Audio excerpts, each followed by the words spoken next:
to a new episode of Business Meets Life. And again, we are traveling all the way from Shanghai to Sydney, Australia. Luxman, how are you today? Janine, I'm doing amazingly well. Thank you so much for having me on your podcast today. Thank you. Thank you. So, people can read your biography. Now, tell me a little bit more of who is the real Lux? Lux is a father of amazing, twin identical girls. And it's a journey with them. A good husband, a great brother, a good son. Again, take it in any forms. I would say I'm at least there as more of a human being than anything else.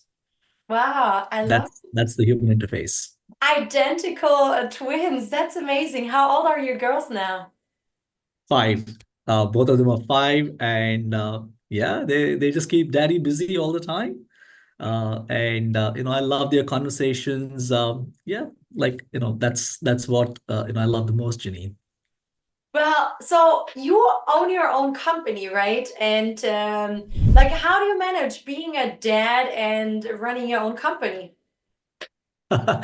So I think to answer that question, I think I'll have to take you back. I would say 14 years ago, Mm. because the company was started in 2017. So before that, T minus seven is when the thought started solidifying. And one of the biggest reasons why I started Deluxe was my daughters. I was in a high profile job at Cognizant early on, and I had to slow down because for 9 years I never had kids. I was married to Pavitra, my lovely wife. We did not have kids. We tried a number of times, didn't go through well. And then I had to step down from work, take a low profile job. And then, when the first cycle of IVF, we went through IVF, the first cycle failed. And then the second cycle, it happened. And when we went in, we had a surprise. It was basically the kids, it was twins. We never imagined that it would be twins. Yeah. Uh, and at that time, I think, the thought process of the company and now I have to do something bigger and better. And because, I was extremely grateful to all the blessings, the support that people had given me. And I wanted to give something back to the community. And that is how Deluxe evolved. It took shape, it took form along with my girls. And again, I started Deluxe. And then from there onwards, it's onwards and upwards until now, Janine. Wow, what a journey, and congratulations. I'm so happy that it worked out. And I think that it's quite often that when you do IVF that actually there's twins coming out, right? I feel like I've Oh, heard yeah. about it. Okay. This is already very, very inspiring to hear, and I'm so happy. Like, do you have co-founders, or did you start a company by yourself, Deluxe? Now, I think, as I said, my wife has been my inspiration. She's been my support. She's been there with me for everything. When I said I'm going to quit my high profile job and take up something smaller role, she was the first one who supported me. And, I would say she is my partner in everything, whether it be in life, whether it be here, and, um, and so on. So we don't have any other co-founders at the moment, Janine, but I think everyone who's worked for Deluxe and contributed for Deluxe is part of Deluxe. Again, it's their company just like mine. So all of them are part of this company. That's how I feel. That's how I look at it. That is amazing. How big is our team now? So we are close to 50 and we are growing rapidly. We have a Sydney base, today happens to be our first day in the new Parramatta headquarters. Mm. It's always a dream, right? To be in your own headquarters and and again, today it just happened to be that, I'm talking to you as well. Uh, and yeah, we have a team here in Sydney, we have a team in Melbourne, and then we also have offshore delivery centers back in Coimbatore, India. So just to wrap it up. That's amazing. Now, I'd love to talk to you a little bit more about the services that you offer, because I mean, I also come from IT, right? I told you I used to work at HP. And I'm wondering, like, first of all, what is Martech before we go into the details? Like, what is Martech? I actually had not heard about that specific term before. And then tell us a little bit more about what strategies can be employed to ensure purpose-driven MarTech implementations effectively address and mitigate ambiguities in business operations and customer engagement? Brilliant. So Janine, thanks for asking me this question. One of the biggest things about marketing is like, again, every business, just to give you a little bit more sense, right? Marketing is a function that is required for any business, whether it's small, medium, large, regardless of the size, marketing is definitely required. And for marketing, if you're looking at large enterprises, there are a number of marketeers, anywhere between like 50 to 100 to 200. In one of my largest customers based out of the US, there are over 1,000 global marketeers, they're marketeers across the globe. And having said that, has someone really taken the lens of technology enablement to that team or to those individuals? Right? Because marketing is a field because I've seen it closely here in Australia, there's lots of ebbs and flows, right? There are a number of things that they have to do in terms of both their EQ and their IQ as well, right? EQ is the emotional quotient, which brings in the messaging part, which gives you the feel, the brand, the voice. That is all the EQ side of things. And they've been doing amazing job in that space, right? All the marketeers, hats off to them. Without marketing, imagine the world, how it would look like. But with marketing and with the brand, you also have to add the flavor of IQ, which is intellectual quotient in terms of technology enablement, in terms of the AI that's coming up or the Gen AI as we speak. Both these quotient makes them much more powerful and the messages that they land much more impactful, right? And that is the whole concept of me getting involved into Martech. I was a techie for a very long time, right? For over 2 decades, I've been into technology, understanding the ins and outs of it, the digital side of things as to how it can do well to various sides of the business. But I found a niche that marketing was a bit behind in terms of maturity levels. And that is when I found my niche saying, hey, marketing is the space, right? And then how does it look if I blend technology into marketing?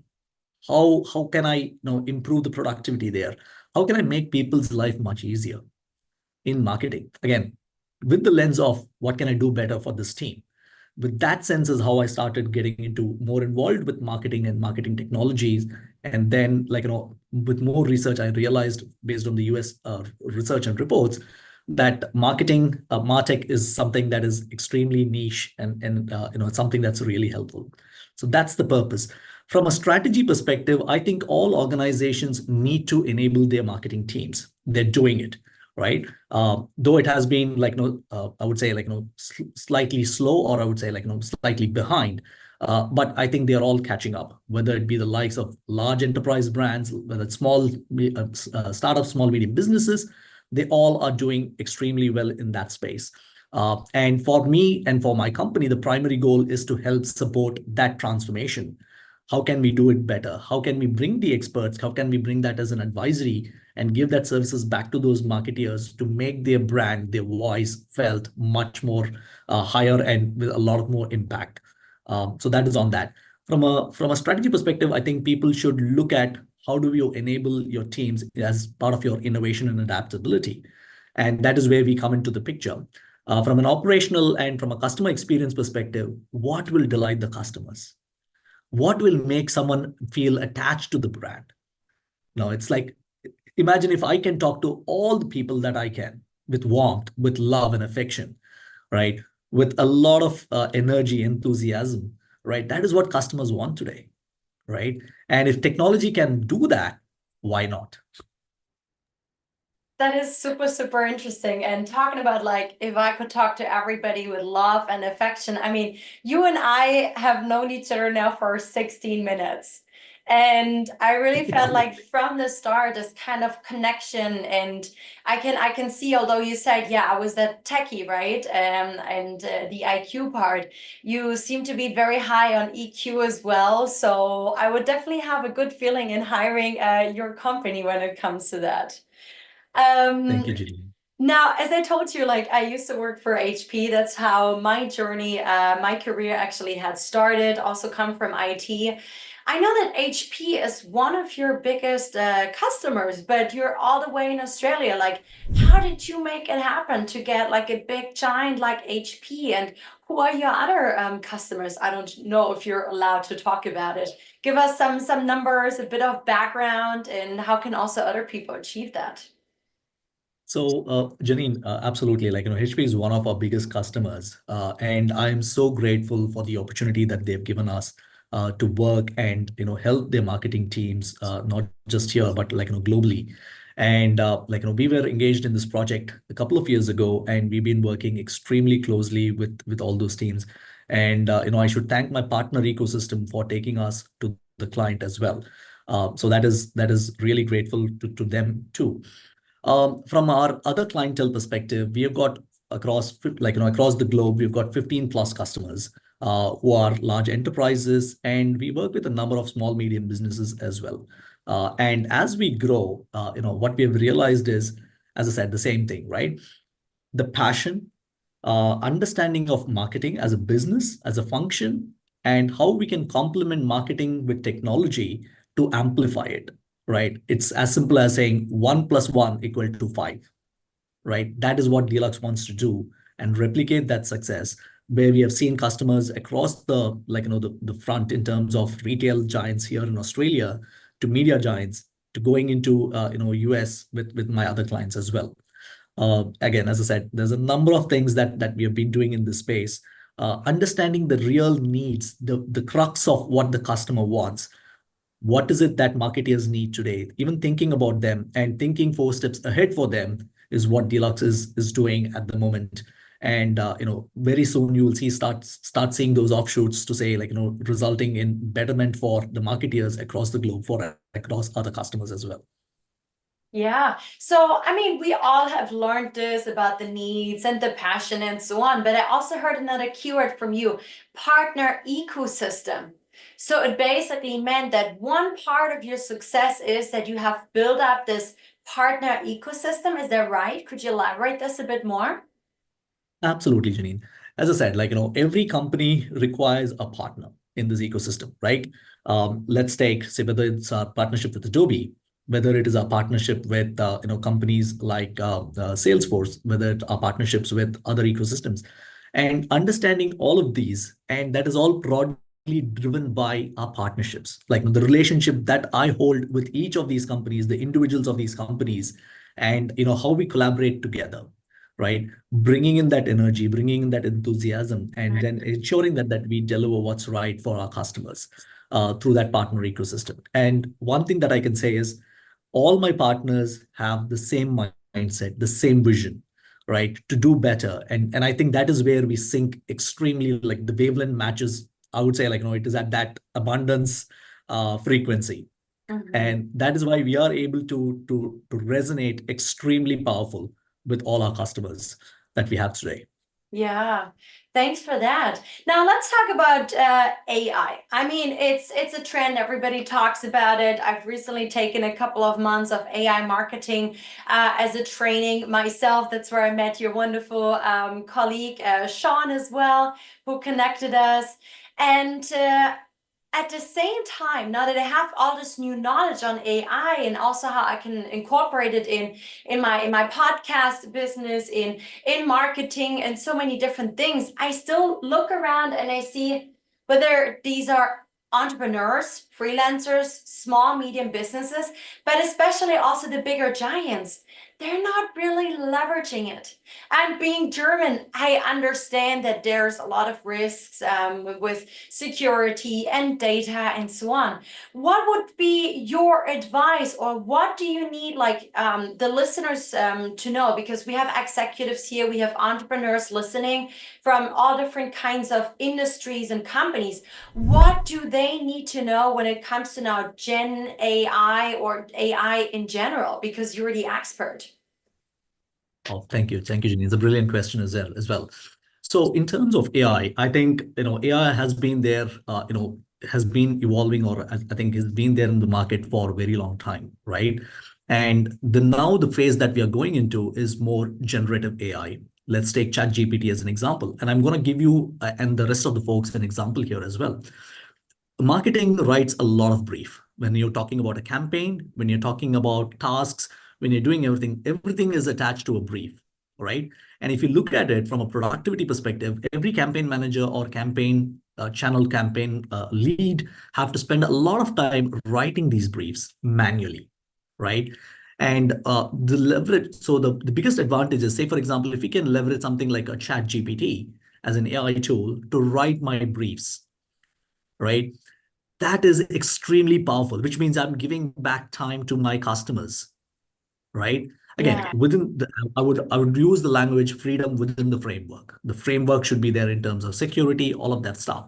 But when you look at AI in specific, how can we leverage? Yes, it is tried and tested. People are leveraging these tools to do much better. I think the future is going to be is not going to be without AI. AI is going to be part of it, just like your devices today, right? Just like your glasses today, right? The future is not going to be without these, right? So the earlier you embrace it, the better. One, and as I said, people may have apprehensions about AI and any other technology, whether it be those electric cars. Today, Tesla is doing amazingly well, right? So again, I think the fear, so you should basically let your confidence, or you should not be resistant to change. You should be open and explore the future and understand what is it that it offers, and you take it in your stride. Because as I said, the world is going to be driven by AI. We're just using the first kind of AI, which is Gen AI. There is adaptive AI that's coming up next, and there are a few other things that's going to come as well. From a marketer perspective, how can you accelerate what you're doing, right? Yeah. With AI particularly. I think that is the key message. And it's like, taking support. There's nothing wrong in taking technology support, right? And, if you use it in the right world, in the right way, and as I said, underline freedom within the framework. If you do it the right way within the framework, and I'm sure everyone will do much better, and we will be in a much better place very soon. I really liked how you said, like, the improvements in your time that you get thanks to using generative AI like ChatGPT. You can use that time to spend more time with your clients, for example. Because I think nowadays, I mean, I was an account manager at HP, or later HPE DXC called, and we normally should spend like 90% of our time as a salesperson, as an account manager with the clients, right? But let's be honest, how many salespeople actually do that? It's pretty low. Great. Absolutely. And as I said, these are admin tasks, things that can be done by someone else. As I said, Yeah. tagging of assets. So one of the biggest use cases that my customers talk about is we create all these amazing assets, right? How do I tag these assets? Because I want to reuse and repurpose them. And that's why products like Adobe Sensei, or you can use Gen AI or a Primo kind of products, basically to bring in that AI element to do that tagging, that librarian function for you, which gives you enough time for doing other aspects of it, looking at the emotional quotient of it. Leverage IQ to do your EQ better. That would be my essence. Yeah, let's talk a little bit about your leadership philosophy, because I know that you're based in Sydney. I know my friend Sean, who's working with you, he's in Melbourne. You have an office there. You have a team also in India. I also know that you have actually worked with people even from South Africa and from so many different kind of countries and continents. What's your leadership philosophy, and how do you manage like the different cultures, different type of people, different offices, countries? I think, Janine, thank you so much for asking me this question. I think one of the key things is I believe in human relationships, right? And I believe a lot in people, and I trust in people. What would this whole world be without human beings, right? Without this entire ecosystem, what would it be Yes. like? Put aside all the insecurities, put aside all the things that make you feel like feel you uncomfortable, right? But I think if you look at it, if you forge alliances, if you have trust, you believe in people to do the right things, and then you take that forward, I think it just multiplies and it just manifolds in itself, it multiplies. The second most important part is, at the end of the day, we are all doing it for a purpose in life, right? Whether coming to a job, coming into to doing a business as a person. Like the largest thing that we are all underpinned with is the purpose. For me, the biggest purpose, as I said, when Dear Nia were born, was the purpose to give back to community. Like uh, it is only because of the the blessings, the kind of support, someone has done this for us, right? If there is no gratitude, if there is no recognition that if you think, if you get ahead of yourself, and then if you think that everything is something that I can do, that's not true, right? One. The second most important part is, how can we do this much better? Can we give this to other people, right? And one of the things that I've always learned and understood is, if you want to go fast, you go alone. If you want to go far, you go together. Yes. And that's the phrase that I always tell to me and my team, to say, hey, at the end of the day, it's all human relationships. Hmm. How should we care for each other? How do we respect the kind of integrity, the credibility that we build as human beings? Yeah. If you have to leave a legacy, you need all these ingredients. If you Yeah. don't, then you might falter at some point, right? Yeah. Rather say, drive it purpose with purpose and give it back as much as you get, right? Or sometimes even more than what you get, right? And it'll just multiply everywhere. It's just happiness, spread happiness, whatever you can. I really like how you focus so much on the purpose, and I studied the science of happiness. And actually, having a strong purpose, whether it's for us as individuals or as company owners, is so important, because it's like intrinsic motivation of why I joined this company, why I want to stick to the company, even in tough times. And it really like makes you even happy. And I also liked how you mentioned earlier that having this family, having this supportive wife, and you wanted to have kids, how this was also like this kind of motivation. So, how did your, like every founder normally, or a lot of founders that I interview, they always have this kind of story, like the reason why I'm this person today, or why I started this company.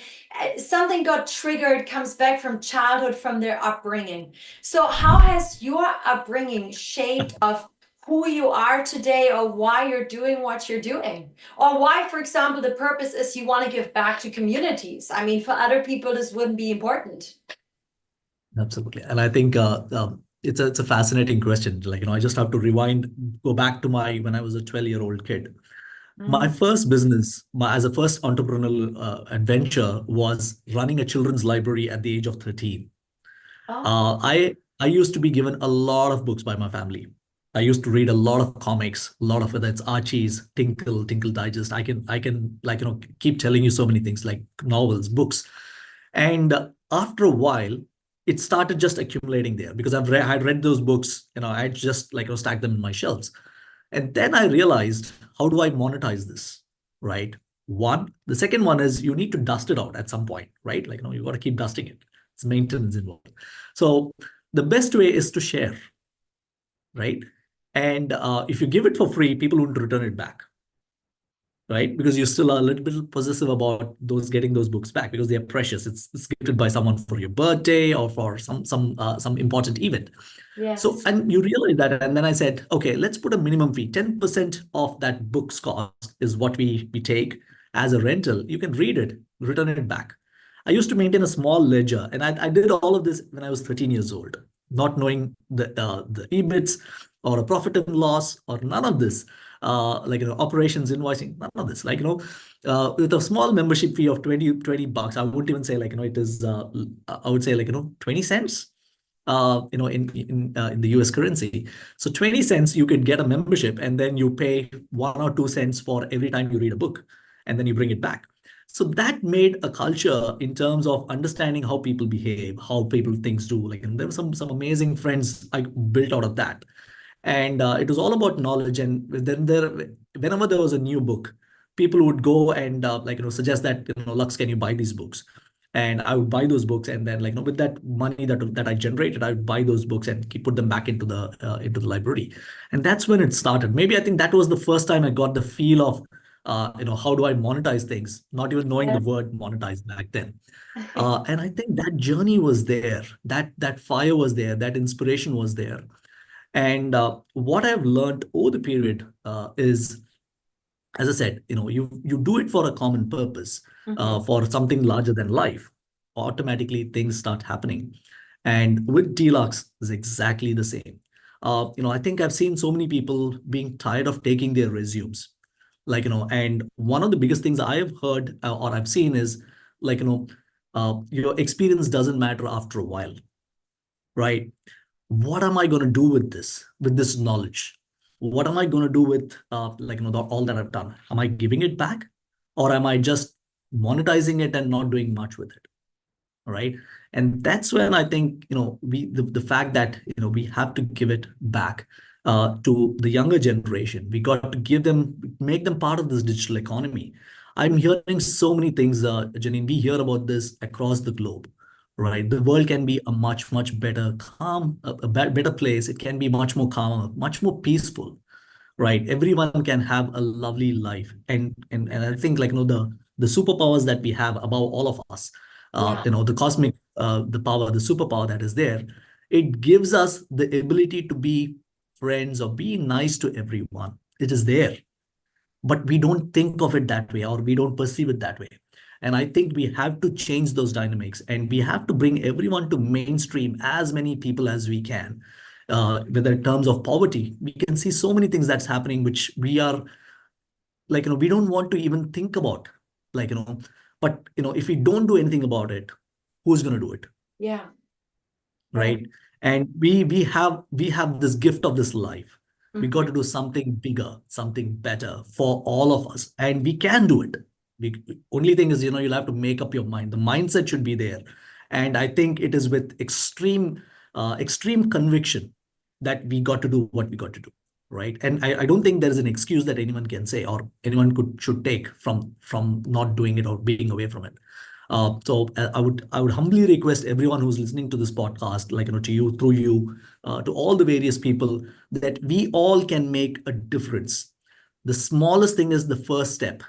Make it in your mind and do it, just one step at a time. And I'm sure that people will start walking those steps with you, and you will see the change happening right from you. So that's what I wanted to say to you, Love Janine. it. So I have this Monday morning motivation community, which I started 5 years ago. Every Monday morning at 7 a.m., we have a webinar because I want people to Yeah. get motivated, start positively in the day and week. Well, now for me in Chinatown, it's 9:30. This was the perfect motivational message, basically, for the day. Thank you for that. And I love the call to action to everybody. So what is some kind of advice you wish you would have gotten or learned at an even earlier stage? Doesn't matter if it's about life or career. I think, see, as I said, from an advice perspective, we all as human beings, right? Again, I'll go back to the purpose and the feeling, right? When you do things right, right, you're not afraid of anything, right? You feel positive about it. You feel like, when you have, I'll take the cricket analogy here. If you practice really hard at the nets, right? There's definitely high chances that you will continue that practice into the game, right? And I think it's the conditioning, whether it is your exams, whether it is your relationships. I think one of the biggest messages that I would want to give is practice and be open for engagement, right? Don't shy away from anything. The talks can resolve so many things in life, right? And one thing is, no matter what, right? Have an open mind, talk, find out. And I think, the God has given us the biggest ability in terms of talking, Yeah. right? Or expressing ourselves. And sometimes we have all these filters in place. We don't have to, right? We can be genuine, we can be authentic, and there is nothing to take away from you or from anyone else, right? And I think, I would want all of the kids, whether it's the young kids, leaders, anyone. I'm sure most of them are doing it already. But again, whoever is listening to your podcast today, I'd humbly request them, we all can be authentic and we can be genuine. And as I said, be polite. And if you can care for someone, nothing like it. And I definitely get these vibes from you as well. So I'm about to go to Hyderabad, to India for a month. In on Wow. August 10th, I'm gonna fly. I'm gonna do some charity work and empower 100 women there for a full month. Now, independently of me, I have a lot of Indian friends. I had Indian colleagues at HP. Our clients, 9 years, 8 years back, they still used to have a lot of prejudices against India. So it was always more helpful for me that I had our Indian colleagues from the delivery centers in India with us in Germany when we visited the clients. But living in China, there's tons of people who have stereotypes, prejudices. Should we still do business with China? We know it's a superpower. Same with India, huge population, huge potential, but still prejudices and stereotypes. So not just only about me, who's now going to live in India for a month, what would be some advice for you on how people can leverage the capabilities, the opportunities that India as a country has to offer to their companies or to individuals, or even just like the Indian population? See, I think Janine, it's a very good point that you're bringing up. And as I said, I alluded to this point earlier in my conversation as well, where I said about forgiving or forgoing your insecurities, right? I think if we have to make this world a better place, it's not one country or it is not one individual who can do bring all of this together. No, it's a mammoth effort. And I think every individual who's part of all these nations, right, have to come together for the larger purpose. What is the biggest purpose? We are not going to be here forever, right? I don't think there's one individual who's going to live here forever. There are future generations that are coming. We are seeing what is happening, whether it's climate change. Again, my heart goes out when we see about, when there is an incident about whether it's a war, no matter where it is, right? Or where there is a national, where there is a natural calamity, like a flood or earthquake or anything that happens, right? Our heart pains, it aches, right? There are so many sleepless nights when there is there's an incident that happens in a school where there's someone has taken extreme measures to affect someone or someone's child. It is extremely it's uh, I don't know what the exact word to say, but the feel is it's actually heart wrenching, right? So what we have to do is we have to rise above all of these things, right? We can coexist. The world, the way we are being created, we can always coexist, right? Whether it's India, whether it's China, whether it is Sri Lanka, whether it's no matter what countries, wherever we are from, we can all coexist and we can do a lot of goodwill to all the people who are around us, right? Our main problems, our challenges should be the way we should think about is attack poverty, right? Get people more onto the mainstream. Are we doing something better for that? Can we stop about talk about malnutrition? Can we bring people about that problems? There are so many kids who are starving, no matter where they are, whether it's Africa, whether it's India, whether it's South Africa, wherever that may be. Can we do something about it? Right? I think the biggest problems, if you look at it, if you all collectively put our brains together and efforts, I think we should look at that. As far as businesses are concerned, I think we should collaborate. Businesses are the ones who are the change agents, right? We have to be the change agents or the catalysts to bring this change, having more partnerships, having talking to as I said, open a dialogue, right? Keep talking, right? We cannot let always the governments deal with all these problems. As I said, we as human beings, we can Yeah, interact and we can get things into mainstream. yeah, Let's take the first talk and let's take it forward, right? And as I said, we are all human beings, right? And we don't have to be insecure about anyone, right? I'm not insecure with anyone else, and I don't think anyone should feel insecure from my perspective as well. yeah. And we can do much better. We can definitely do much better. Yeah. So you're definitely a global citizen, and I saw you have even lived and worked in Botswana before, right? How was that? Yes. So Botswana was a unique experience, and I think I was recently married, and and apparently one of the vice presidents in my company is also who worked with me in Botswana. So it's a unique place. It's a wonderful, wonderful place. The people there are amazing.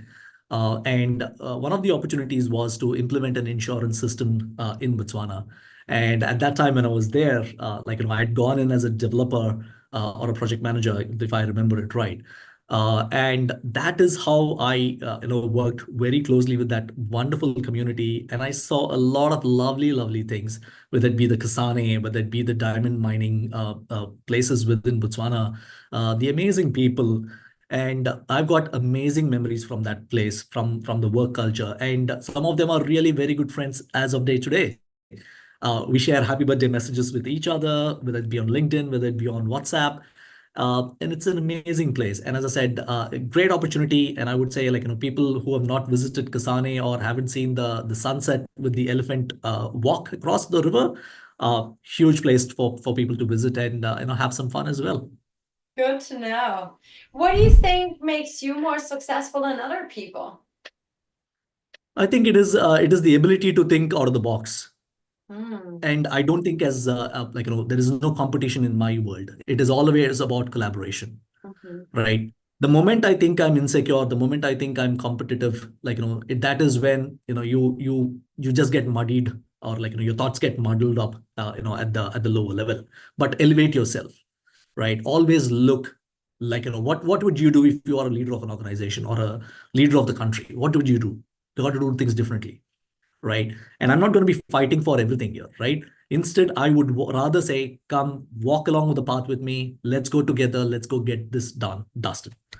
I think that's one of my, I would say, instant nature that comes up. That's a habit now. That's a DNA for Mhm. me. Do you have a mentor or coach yourself? Uh, In fact, there are so many people, Janine. Again, if I miss out a few people, I'll be, again, I apologize upfront. But there have been some amazing people. There's so many people who have touched my life, who have given me shape in my career. Today, the person that I am is because of them. But my first and foremost thanks will go to my mom and my dad.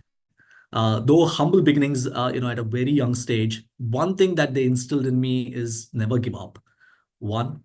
The second thing was, again, work really, really hard, right? Dedicate yourself, persevere the path, right? Every obstacle, there is actually a song in Tamil where, I keep remembering it. Every fall or every step that you go down is basically a step towards success. You climb the ladder, right? And don't ever live in the past, live in the future. Always look at what you could do. How can you go take this forward? And it is all about taking that leadership, right? When there are no one who's there in that space who is not taking the lead, it's easy for us people to complain and talk about other things, saying, oh, this is the reason I'm getting distracted, or XYZ, giving excuses. There is no room for excuse when you are at the forefront, right? You got to make it, and you got to go fully convinced, Yes. in that space. So my mom, definitely. My sister is a huge inspiration for me.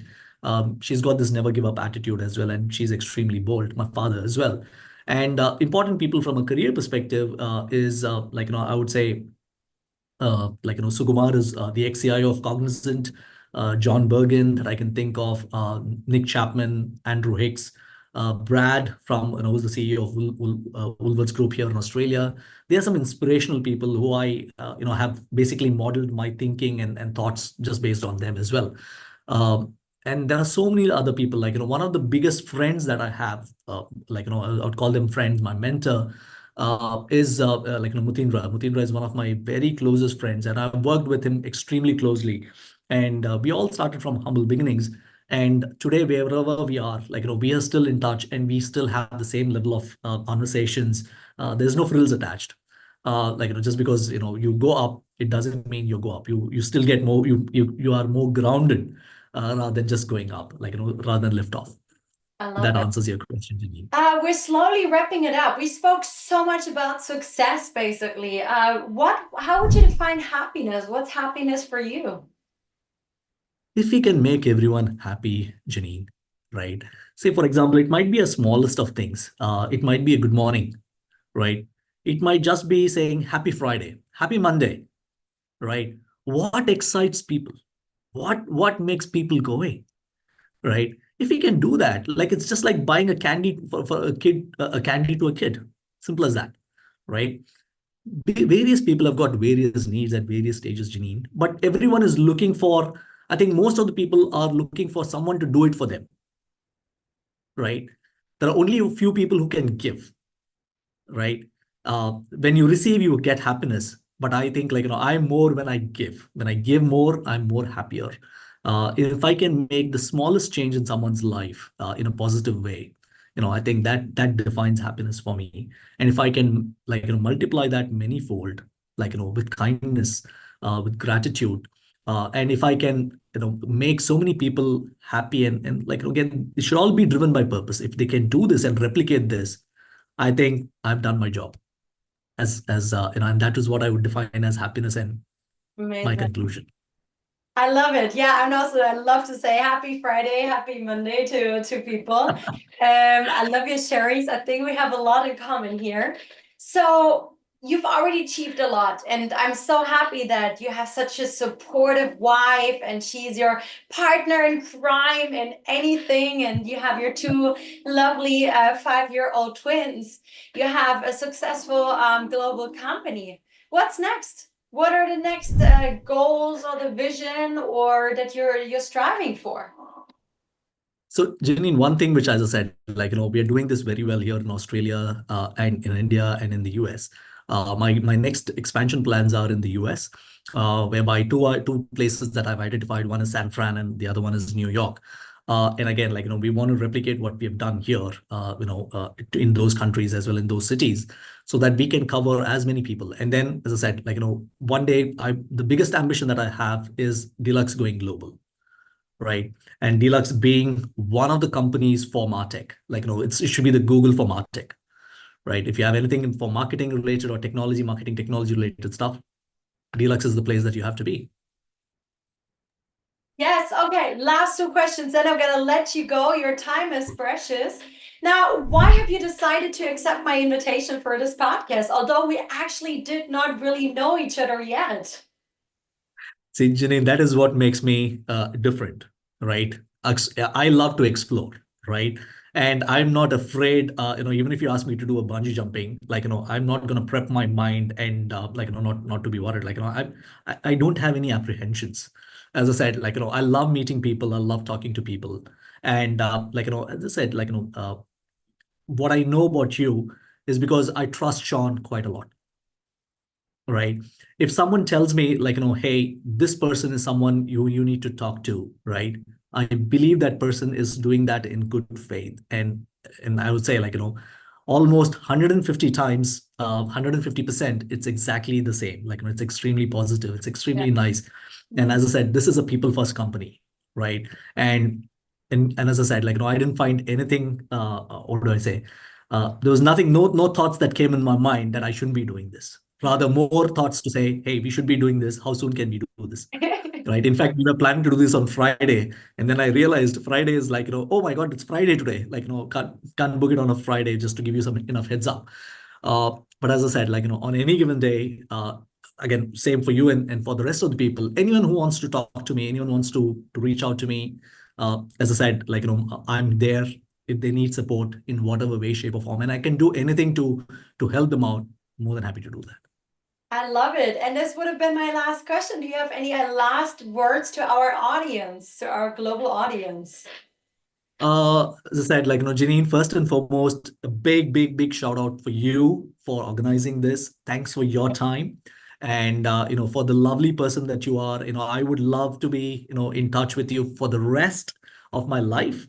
Like, until I get dementia or something. But until then, I would love to stay in touch with you and take this journey forward. And as for your audiences are concerned, such an amazing thing that you're doing, right? Imagine just like, someone taking time out, like, doing to understand, like, formulate a questionnaire, talk to someone, getting, introducing or exposing that individual's thought process to amazing people out there who are listening to your podcast as well. It's such a huge, huge, huge service which you're doing, right? One. The second part is it gives me an opportunity to inspire or talk to so many other people, like, not whether it's not in person, but at least they can hear my voice, one, or like, see the video. It's such an amazing journey, right? We are trying to propagate the message of abundance. We're trying to propagate the message of prosperity, that we can do this together, right? In terms of collaboration. How can we elevate this entire thing above? Or we can rise above. We all are leaders in some way, shape, or form. And I think this is a clarion call for everyone to step up their game and do something really, really big. And everyone can do it. If Elon Musk can do it, you can do it. If you can do it, I can do it. If I can do it, Janine can do it. Everyone can do it. We all have the abilities to do it. Only thing is, the first step is the thinking. Just think and you will get it right. Wow, such a powerful message. Thank you so much for your time, Lux. It was an amazing time for me to talk to you.